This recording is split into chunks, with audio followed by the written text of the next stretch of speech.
चलिए देखते हैं इसको। अगर हम लोग माइक्रोब्स का बात कर रहे हैं सर, तो पहले तो लिस्ट आउट करते हैं हम लोग माइक्रोब्स का यूजेस कहाँ कहाँ पर है।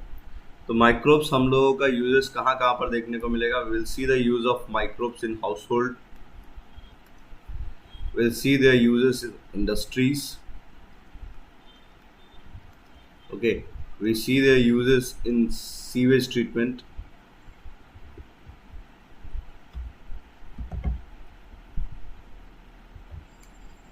कहाँ पर देखने को मिलता है, सीवेज ट्रीटमेंट में देखने को मिलता है। Will see their uses in biogas plant, जो टॉपिक्स हम लोग को इसमें पढ़ने हैं इस पार्टिकुलर चैप्टर में। Will see their uses as bio control agent, will see their uses as bio fertilisers. तो ये टॉपिक्स है जिनको हम चेक करेंगे। सबसे पहला हम लोग यूजेस स्टार्ट करते हैं हाउस होल्ड पर्पस में। नाउ हाउस होल्ड पर्पस में जब भी हम लोग माइक्रोब्स का यूजेस का बात करते हैं, सबसे पहला नाम आता है कर्ड। ठीक है, कर्ड का बात कर रहे हैं sir, which particular bacteria associated with this, it is lacto bacillus. Okay, और इसको शॉर्ट फॉर्म में किस चीज से जानते हैं सर, LAB, लैब। अब ये जो पार्टिकुलर कर्ड है, it is a good source of vitamin B12। ठीक है, हम लोग का क्या है सर, विटामिन B12 का अच्छा खासा सोर्स हम लोगों को मिलता है। नाउ इसके बाद में हाउस होल्ड पर्पस में नेक्स्ट नाम आता है ब्रेड का। नाउ ब्रेड का अगर हम बात करें तो which particular bacteria is associated, baker yeast. ठीक है, नाम क्या है सर बेकर ईस्ट का, साइंटिफिक नेम सैक्रोमाइसिस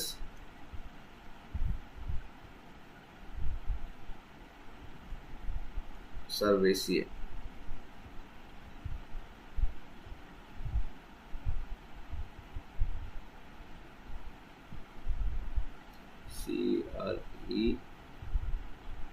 CREVIS, एक minute. So it is responsible for, बताइए,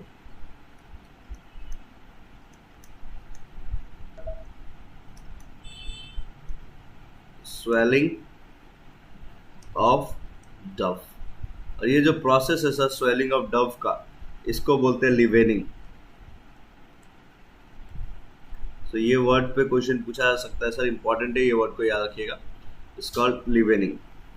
देन उसके बाद हम लोग बात करते हैं sir dosa, we talk about idli. तो यहाँ पर नाम आता है सर ल्यूकोनोस्टॉक, यहाँ पर नाम आता है सर स्ट्रेप्टोकोकस। तो उसके बाद एक ड्रिंक है जिसको बोलते हैं टोडी। तो टोडी का केस में बात करें, नाम आता है कैरियोटा यूरेंस। अब ये जो टोडी ड्रिंक है sir, it is an alcoholic drink but it is natural in nature. ये आपका एक प्लांट्स के एक्सट्रैक्ट से बनता है, जिस प्लांट एक्सट्रैक्ट को हम लोग का क्या होता है, माइक्रो ऑर्गेनिजम्स जो है वो उसको फर्मेंट करते हैं। तो कौन सा माइक्रो ऑर्गेनिज्म फर्मेंट करता है, कैरियोटा सर। इसके बाद में हम लोग नेक्स्ट चीज देखेंगे सर, तो हम लोगों को देखने को मिलता है चीज। नाउ चीज हैव डिफरेंट वेराइटीज। सबसे पहला चीज का नाम आता है Swiss cheese. Okay, Swiss cheese में हम लोगों का बैक्टीरिया का नाम है प्रोपाइनियोबैक्टर, ये हम लोगों को देखने को मिलेगा। अगर हम बात करें, दूसरा चीज आता है रॉकफोर्ड चीज।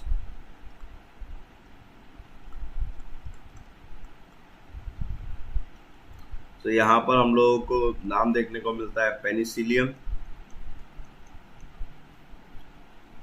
और रॉकफोर्टी, इतना लिखेंगे सर। उसके बाद एक और चीज का नाम लिखेंगे इसके नीचे, लिख लो इतना।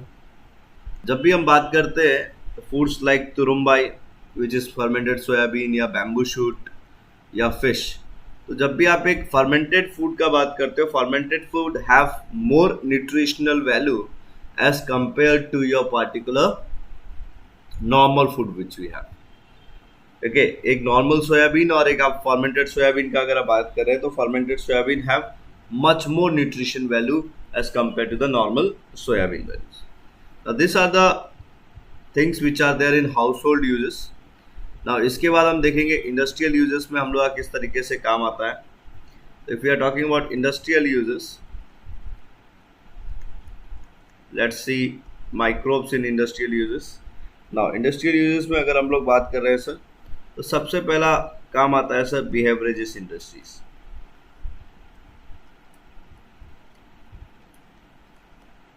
ठीक है, बेवरेजेस इंडस्ट्रीज में सबसे इंपॉर्टेंट ऑर्गेनिज्म है yeast. Okay, yeast is known for your fermentation of most of the alcoholic product. Now इसमें हम लोगों के डिफरेंट नेम आते हैं sir. Saccharomyces cerevisiae, this is known as the baker yeast. फिर हमारा नाम आता है सैक्रोमाइसिस एलिप्सोडेंस, इसको हम लोग बोलते हैं वाइन ईस्ट. सो फिर हमारा नाम आता है सैक्रोमाइसिस सेक, इसको बोलते हैं सेक ईस्ट. फिर हमारा नाम आता है सैक्रोमाइसिस पेरिफॉर्मिस, और ये हमारा कहलाता है क्या sir, ginger. It is known for formation of ginger beer or also known as LE yeast. Okay, now इसके अलावा जो हम लोग का फंक्शन है वो आता है एंटीबायोटिक्स में. पहले इसको लिखो. Now जो हम लोग एंटीबायोटिक्स में बात करते हैं सर, तो सबसे पहला नाम किसका आता है सर? सबसे पहला नाम हम लोगों को यहाँ पर याद रखना पड़ेगा पेनिसिलिन का. So first antibiotic which we remember here is your penicillin. Penicillin was discovered from Penicillium notatum.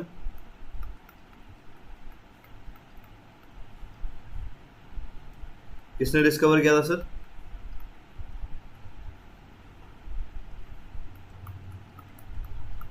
Alexander Fleming. Good, Alexander Fleming ने डिस्कवर किया.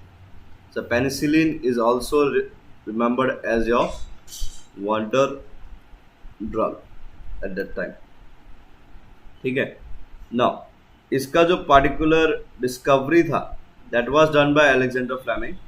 बट अगर हम बोले कि इसका जो पोटेंशियल था या इसका जो वर्क था, किस तरह कितना एबिलिटी पे काम करता है, क्या है, this was checked by the scientist known as Ernst Chain and Howard Florey. तो डिस्कवरी अलेक्जेंडर फ्लेमिंग ने किया है, पर उसका जो पोटेंशियल है कि मतलब किस हद तक पार्टिकुलर पेनिसिलिन कितना कॉन्सेंट्रेशन पे कितना वर्क करेगा, ये चीज़ हम लोगों का किसने चेक किया सर? आपका ये चीज़ चेक किया अर्नस्ट चेन एंड फ्लोरे ने सर. तीनों को, all three got Nobel prize for this. तीनों को इस चीज़ के लिए हम लोगों का नोबेल प्राइज मिला था सर. अरे सर इसके अलावा हम लोग बात करते हैं सर, तो हम लोग क्या देखेंगे कि हम लोगों का डिफरेंट ग्रुप्स में एंटीबायोटिक्स के लिए डिवाइड कर सकते हैं. बैक्टीरिया का अगर हम लोग बात करें सर, तो बैक्टीरिया में हम लोगों को जो एंटीबायोटिक मिलता है वो है बेसिट्रेसिन. ओके, बैक्टीरिया में सबसे इफेक्टिव एंटीबायोटिक जो बैक्टीरिया प्रोड्यूस करता है वो है बेसिट्रेसिन, और इसको प्रोड्यूस करता है Bacillus licheniformis. The organism name is Bacillus licheniformis. इसके बाद में हम लोग बात करें तो बैक्टीरिया का ही ग्रुप है, बट हम लोग इसको अलग से पढ़ते हैं, एक्टिनोमाइसिटीज. एक्टिनोमाइसिटीज में हम लोगों का सबसे ज़्यादा एंटीबायोटिक प्रोड्यूस करने वाला जो नाम है वो है स्ट्रेप्टोमाइसिस. जितना एंटीबायोटिक है सब इसी से प्रोड्यूस होता है, स्ट्रेप्टोमाइसिस से. यहाँ पर जो जो एंटीबायोटिक्स प्रोड्यूस होता है, अगर हम लोग एक एक करके याद रखेंगे तो पॉसिबल नहीं है, बट कुछ एंटीबायोटिक्स याद रखेंगे. जैसे कि हम लोगों का एक एंटीबायोटिक है erythromycin. We have Streptomyces erythrus, which will form erythromycin. We have an antibiotic called streptomycin. Now, streptomycin is given by Streptomyces raceus. Okay, then we have an antibiotic called chloramphenicol.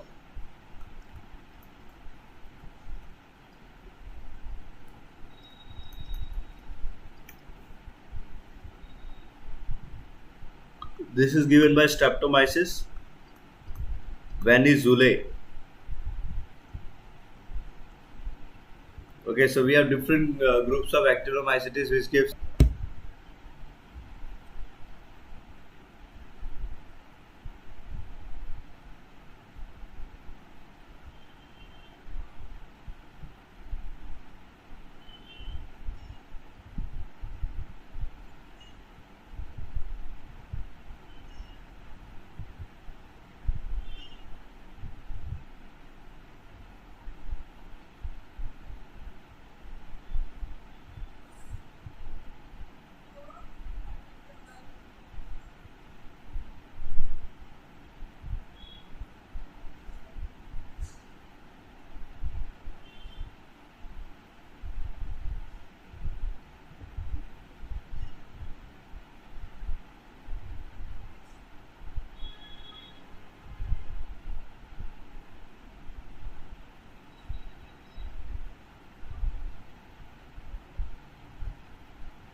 Sir आओ sir ये bacteria के बाद arrow देके क्या लिखा है sir ये? Bacitracin, BACITRACIN antibiotic का नाम है।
हो गया sir.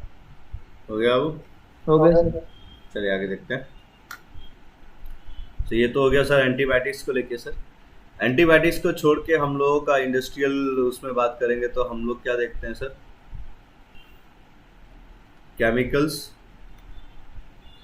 we see the formation of enzymes. We also see the formation of other bioactive molecules. Now here we're going to talk about certain things. First, let us talk about organic acid. So if we are talking about organic acid, what do we see? We see the formation of citric acid. Okay, citric acid is formed by the fungi known as Aspergillus niger. So we have the fungi Aspergillus niger which will form citric acid. Now, next thing which we see here is your acetic acid. Now, acetic acid, if we are talking about, it is formed by the bacteria known as Acetobacter aceti. Now we have another thing called butyric acid. Butyric acid is formed by Clostridium botulicum.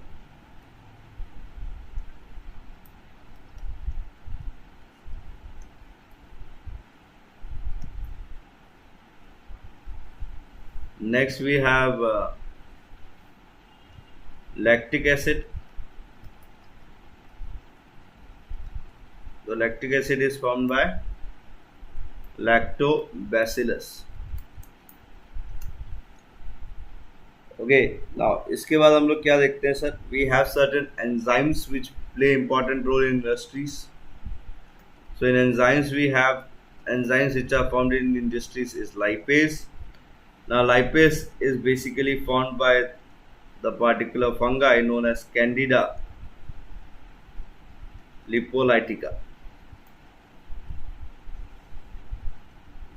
Okay, इसके बाद हम लोग का enzymes आते हैं जैसे pectinase and enzymes आते हैं जैसे प्रोटीनेज. यहाँ पर इन एंजाइम्स का बात करें सर तो इसमें हम लोग का नाम आता है सर एस्परजिलस नाइगर का.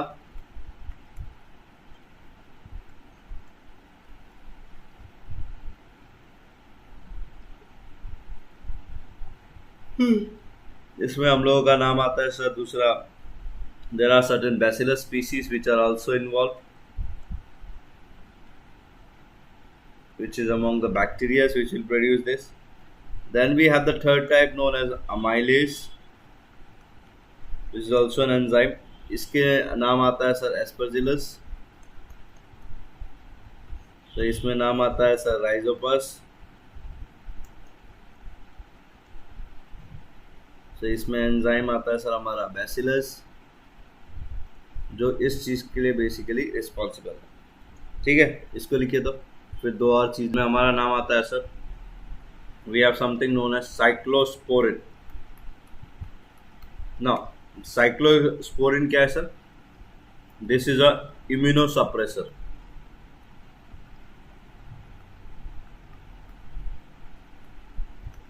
ठीक है, अब बेसिकली किस में दिया जाता है सर? ऑर्गन ट्रांसप्लांट्स में दिया जाता है, स्पेशली किडनी एंड ऑल, ताकि उसको फॉरेन बॉडी समझ के एक्वायर मतलब उसके अगेंस्ट एंटीबॉडी ना बनाए पार्टिकुलर ह्यूमंस का बॉडी. ना यहाँ पर सर एग्जांपल आता है sir trichoderma polysporum. So this is one particular fungi which will be responsible for the formation of cyclosporin, also known as cyclosporin A. Then we have statins. Okay, statins are basically produced by the fungi known as Monascus purpureus. Okay, so it is produced by Monascus purpureus. ये आपका किस में काम आता है sir? It is very much helpful in lowering blood cholesterol.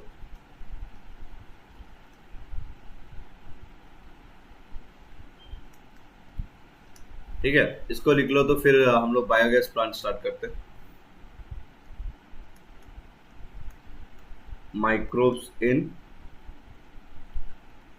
Agriculture. Now see, microbes in agriculture में हम लोग सब दो कैटेगरी में बात करते हैं sir. The entire microbes can be divided into two different categories. One is your biocontrols, those organisms which are used as a source of biocontrols. Another is as biofertilizer. ठीक है, सो दो डिफरेंट कैटेगरी में हम लोग यहाँ पर बात करने वाले हैं. नाउ सबसे पहले हम लोग बात करने वाले हैं about lady bird. Okay, now ladybird is a biocontrol agent for aphids. Is a biocontrol agents for aphids. Now जिस तरीके से हम लोगों के से मस्कीटोज होते हैं वैसे हम लोगों का एफिड्स होता है. एम्फिड्स, नॉट एफिड्स, एम्फिड्स होता है. ठीक है, एम्फिड्स क्या करता है सर, ये एक प्लांट से आपका सैप लेता है सर और दूसरे प्लांट पे भी उसके सैप पे फीड करने जाता है सर. जैसे मस्कीटो हम लोगों का एक आदमी के ऑर्गेनिज्म से ब्लड लेता है फिर दूसरे आदमी के और उससे ब्लड लेने के लिए जाता है, वैसे ही यहाँ पर होता है सर. तो अब हम लोग का क्या होता है सर इसमें कि आपका जो पार्टिकुलर डिजीज प्लांट है उससे जो पार्टिकुलर माइक्रो ऑर्गेनिजम्स है वो ट्रांसफर हो सकते हैं किसके पास sir, to the particular another healthy plant sir. So that's why this aphids are eaten up by ladybird. So ladybird act as a biocontrol agent. Then we have something known as dragonflies. Now if I am talking about dragonflies, dragonflies is a biocontrol agent in case of mosquitoes. Okay, it reduces the amount of mosquitoes for us. Then we have the next thing called trichoderma. Trichoderma is basically a fungi. Now, trichoderma is non-pathogenic for non-pathogenic. Okay. Second thing, it release secondary metabolites. First thing क्या है sir, non pathogenic है. दूसरा क्या है sir, ये secondary metabolites release करता है sir. And because it releases secondary metabolites, what's the profit sir, it will not allow the pathogens to infect the plant. So it is one of the most extensively used biocontrol agents sir. इसको लिख लीजिए. The next one is called baculovirus. Now if we are talking about baculovirus, they are responsible for killing of insects and arthropods. Okay, now they belong to the genus known as, this baculovirus belong to the genus, because कभी कभी इस genus से भी नाम पूछ लेता है और सर ये जीनस एनसीईआरटी में मेंशन है, न्यूक्लियोपॉली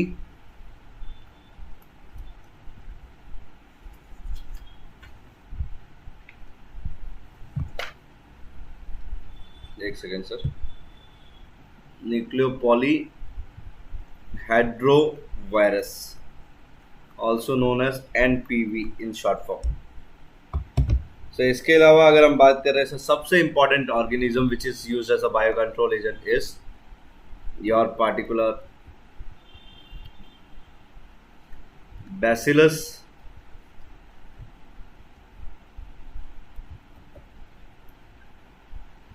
thuringiensis. Okay, now Bacillus thuringiensis is known for having genes. They have genes called cry gene. Now this cry gene, if we are talking about, this cry gene produce crystal proteins. ये क्या produce करता है sir, crystal proteins produce करता है. Now ये जो crystal protein है sir, ये क्या करेगा sir, it get It cut the gut of larva, lead to excess bleeding and death. And so which larva are we talking about? We are talking about caterpillar larva.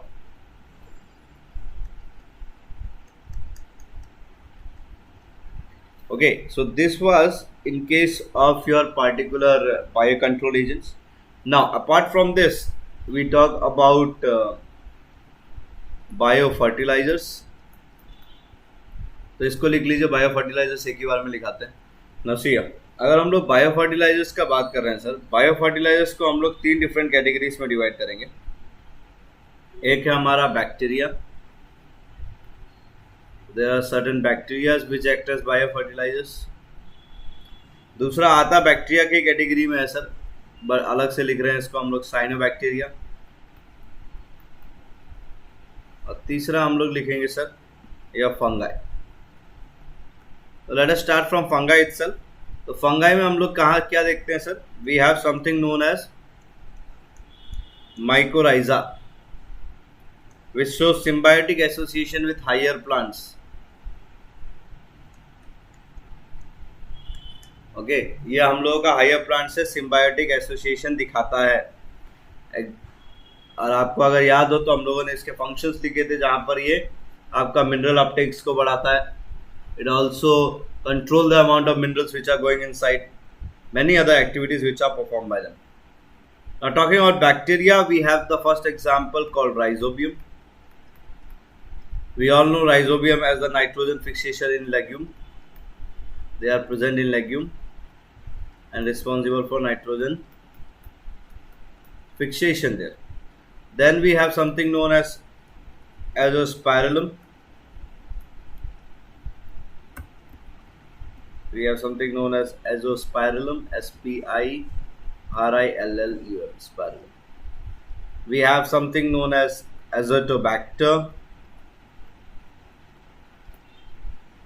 ठीक है, we have something known as बेजिरेंकिया.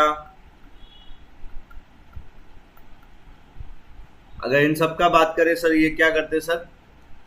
Free stage में हम लोग क्या करता है sir? Free nitrogen fixation करते हैं sir in free stage. Bacteria में ही सर एक और एग्जांपल पढ़ा था हम लोगों ने, एल्नस. जो प्लांट था Alnus, Alnus was the plant जिसके केस में हम लोग कौन नाइट्रोजन फिक्सेशन कर रहा था सर? एक्टिनो माइसिटीज के ग्रुप से. कौन सा? फ्रैंकिया. सो उसके बाद साइनोबैक्टीरिया में आ जाए सर. तो साइनोबैक्टीरिया के केस में अगर हम बात कर रहे हैं सर, तो साइनोबैक्टीरिया में हम लोगों का एग्जाम्पल आता है सर एनाबीना. ठीक है, एनाबीना के केस में हम लोग याद रखेंगे एक चीज, कोरालॉइड रूट्स.